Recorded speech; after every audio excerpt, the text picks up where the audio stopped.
Assalamualaikum warahmatullahi wabarakatuh. Waalaikumsalam warahmatullahi wabarakatuh. Selamat sore Bapak Ibu sekalian. Di sore hari ini dari seksi Vera akan mengulas atau memfresh lagi mengenai sakti pelaporan. Yang pertama, overview modul akuntansi pelaporan. Modul akuntansi pelaporan merupakan modul di sistem aplikasi keuangan tingkat instansi atau sakti yang keseluruhan prosesnya itu terkait dengan akuntansi dan pelaporan.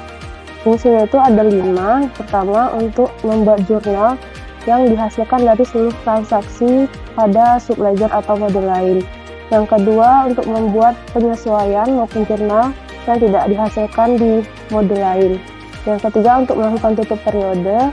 Yang keempat, untuk membuat laporan keuangan untuk bahan pertanggungjawaban melalui aplikasi sakti maupun non sakti. Dan terakhir, untuk rekonsiliasi melalui aplikasi non sakti.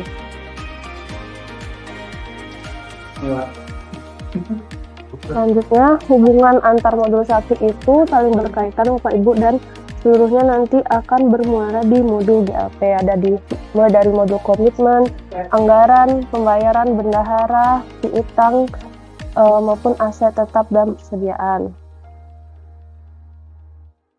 Selanjutnya, untuk proses penyusunan laporan keuangan dari sakti itu dimulai dari transaksi saldo awal di 2024, lalu disusun dengan jurnal, mohon maaf Bapak Ibu, jurnal dari seluruh modul, dari modul komitmen, pembayaran, bendahara, aset tetap, persediaan, maupun nanti jurnal mau manual dan penyesuaian, dan terakhir jurnal piutang. Nah, itu jurnal tersebut nanti akan masuk ke buku besar dan akan terpush ke pelaporan itu setiap 6 jam sekali melalui OLAP. Nah, nanti di pelaporan juga akan terbentuk ledgernya basis kas dan basis akrual. Selanjutnya, jurnal transaksi. Untuk yang pertama di modul anggaran itu untuk jurnal akan terbentuk di pemakaian pada user level operator ketika interkoneksi SPAN. Jadi data anggaran, baik itu pagu anggaran ataupun estimasi pendapatan, jurnalnya itu bersifat single entry, jadi tidak perlu dilakukan proses posting. Jadi ketika anggarannya itu sudah dikonversi, itu akan langsung masuk ke laporannya. Yang kedua, jurnal modul bendahara. Nah, di sini akan terbentuk jurnal ketika operator baik bendahara pengeluaran maupun penerimaan itu melakukan mengeklik simpan. Nah, jurnal yang terbentuk yaitu masuk ke buku besar akrual maupun buku besar kas. Nah, ini beberapa transaksi untuk di modul pengeluaran ada 7. Pertama ada catat uang masuk, ini untuk mencatat penerimaan uang masuk LS. Yang kedua catat dana titipan, ini untuk pencatatan uang keluar LS bendahara. Yang ketiga untuk pengembalian belanja, untuk mencatat pengembalian belanja. Yang keempat itu pungutan pajak, itu untuk mencatat data pungutan pajak. Yang kelima setoran pungutan pajak, untuk pencatatan setoran pajak yang dipungut bendahara pengeluaran. Yang keenam setoran IP atau TUP, itu untuk pencatatan setoran atas sisa dari IP maupun TUP. Yang terakhir setoran PNBP, itu untuk mencatat setoran atas penerimaan PNBP. Nah, di sini rata-rata jurnal yang terbentuk itu akrual, namun untuk jurnal kas terbentuk ketika melakukan pengembalian belanja sama setoran PNBP. Selanjutnya untuk transaksi di modul bendahara penerimaan ada 6. Yang pertama dana titipan bendahara penerimaan, ini untuk pencatatan penerimaan uang masuk dana titipan. Yang kedua pengeluaran dana titipan bendahara penerimaan, untuk pencatatan uang keluar dana titipan tadi. Yang ketiga setoran PNBP dana titipan, ini untuk pencatatan setoran PNBP atas dana titipan. Terus yang keempat penerimaan PNBP khusus, ini untuk mencatat penerimaan uang masuk PNBP khusus melalui SDS atau surat bukti setor. Yang kelima setoran PNBP khusus, ini untuk mencatat setoran PNBP khusus melalui SDS atau surat bukti setor. Dan terakhir upload data penerimaan pajak atau bea atau cukai atau PNBP, ini untuk mencatat setoran atas penerimaan PNBP melalui upload data Simponi. Untuk jurnalnya rata-rata juga akrual Bapak Ibu, dan kas itu terbentuk ketika melakukan setoran PNBP dana titipan, setoran PNBP khusus, dan upload data penerimaan. Selanjutnya di modul ketiga, yaitu modul komitmen, akan terbentuk jurnal ketika operator mengklik simpan. Nah, ini untuk di modul komitmen ini hanya terbentuk jurnal pada buku besar akrual.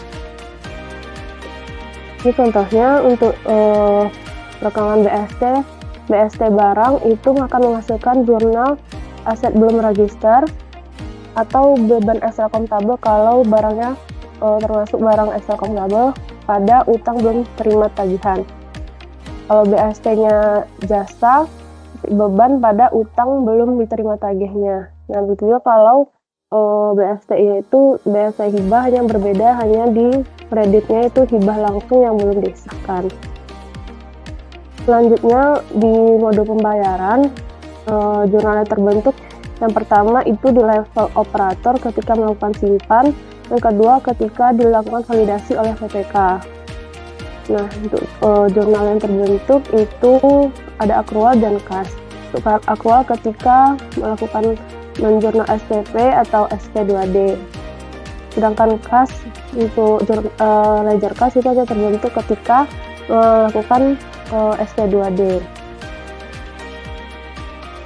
Nah, ini transaksi di jurnal mode pembayaran. Yang pertama ada approval SPBY, ini untuk melakukan persetujuan perintah bayar. Jurnal yang terbentuk itu beban pada utang yang belum diterima tagihannya. Lanjut, setelah itu dilakukan approval SPP, itu untuk melakukan persetujuan SPP atau residu tagihan. Nah, ini ada jurnal yang terbentuk kalau diawali dengan di komitmen atau bendahara, itu jurnal yang terbentuk beban pada belanja yang masih harus dibayar sama utang yang belum diterima tagihannya pada beban. Kalau resume tagihan LS-nya itu tidak diawali pencatatan di modul komitmen atau bendahara, maka jurnal yang terbentuk yaitu beban pada belanja yang masih harus dibayar. Selanjutnya ada pencatatan SP2D. Fungsinya untuk mencatat SP2D. Nah, jurnalnya terbentuk di sini belanja yang masih harus dibayar pada ditagihkan ke entitas lain, dan di ledger kas itu akan terbentuk belanja pada ditagihkan ke entitas lain. Selanjutnya untuk di modul persediaan, ini jurnal akan terbentuk ketika approver melakukan setuju. Nah, ini juga jurnalnya yang masuk hanya di jurnal akrual. Ada dua transaksi. Pertama, persediaan masuk, ini untuk mencatat penambahan persediaan seperti pembelian, hibah masuk, transfer masuk, dan lain-lain. Jurnal yang terbentuk yaitu persediaan pada persediaan belum register atau transfer masuk. Yang kedua, persediaan keluar, itu untuk mencatat pengurangan persediaan, contohnya pemakaian, hibah keluar, transfer keluar, dan lain-lain. Jurnal yang terbentuk itu kebalikannya dari jurnal masuk tadi, beban persediaan pada persediaan. Selanjutnya untuk modul aset itu akan terbentuk jurnal ketika approver melakukan setuju. Ini sama seperti persediaan, jurnal yang terbentuk akan masuk ke buku besar akrual saja. Ada 3 transaksi. Yang pertama, perolehan BMN atau KDP. Ini untuk mencatat perolehan BMN baru yang berasal dari saldo awal, pembelian, transfer masuk, hibah masuk, penyelesaian pembangunan, reklasifikasi masuk, dan perolehan lainnya. Ini jurnal terbentuk yaitu aset tetap atau aset lainnya atau KDP pada aset tetap belum diregister atau transfer masuk atau koreksi aset non evaluasi perolehan atau perolehan lainnya dari aset tetap. Yang kedua, perubahan BMN. Ini untuk mencatat perubahan nilai atau kondisi atau kuantitas suatu BMN itu yang telah dicatat sebagai perolehan aset sebelumnya. Jurnal yang terbentuk itu aset tetap atau aset lainnya pada koreksi aset tetap non-revaluasi sama koreksi aset tetap non-revaluasi aset pada aset tetap atau aset lainnya, tergantung dia perubahan nilainya itu bertambah atau berkurang. Yang ketiga, penghapusan BMN atau KDP. Ini untuk mencatat pengeluaran satu BMN dari pelaporan BMN. Ini jurnal yang terbentuk yaitu koreksi aset tetap non-revaluasi pada aset tetap atau aset lainnya atau KDP. Selanjutnya itu adalah jurnal modul piutang. Di modul ini, jurnal akan terbentuk pada level operator ketika melakukan simpan. Sama seperti sebelumnya, ini jurnal yang dibentuk akan masuk hanya ke buku besar aktual. Ada 5 transaksi. Yang pertama, pencatatan piutang baru. Ini untuk mencatat piutang tahun berjalan. Nah, jurnal yang terbentuk yaitu piutang PNBP pada pendapatan BNBP. Sedangkan pencatatan piutang saldo awal itu untuk mencatat piutang tahun anggaran yang lalu. Jurnalnya itu piutang PNBP pada koreksi lainnya, terus koreksi lainnya pada penyisian piutang PNBP.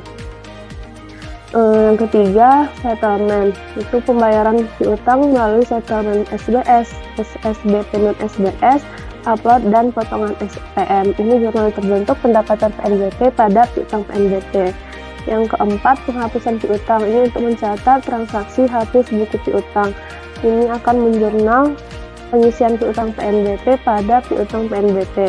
Dan terakhir, penyisian piutang. Ini untuk melakukan perhitungan penyisian setiap semester. Jurnal terbentuk yaitu beban penyisian piutang PNBP pada penyisihan piutang PNBP atau sebaliknya. Selanjutnya di modul GLP ini akan terbentuk jurnal ketika operator melakukan simpan jurnal. Nah, ini ada jurnal umum maupun jurnal penyesuaian yang nantinya juga masuk ke buku besar akrual. Di sini ada contoh ilustrasi jurnal, Bapak Ibu. Yang pertama, ketika kita melakukan perekaman BST, maka yang akan terbentuk menjadi jurnal yaitu persediaan atau aset yang belum diregister, tergantung apakah dia persediaan maupun aset pada utang yang belum diterima tagihannya.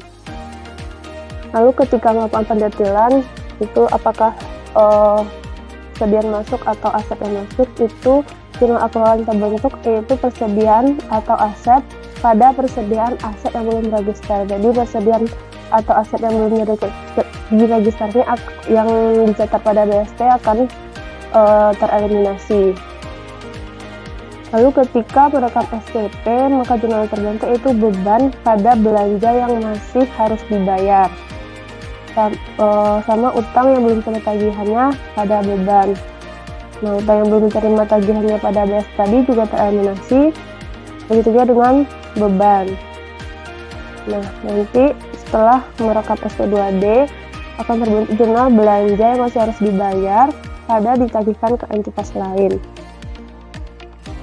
Belanja yang masih harus dibayar juga yang di SPP tereliminasi sehingga tersisa ditagihkan ke entitas lain. Persediaan atau aset pada ditagihkan ke entitas lain. Sedangkan untuk di jurnal kas itu akan terbentuk jurnal ketika SP2D saja, itu belanja pada ditagihkan ke entitas lain. Sekian Bapak Ibu yang dapat saya sampaikan pada sore hari ini. Mohon maaf jika ada kekurangan. Assalamualaikum warahmatullahi wabarakatuh.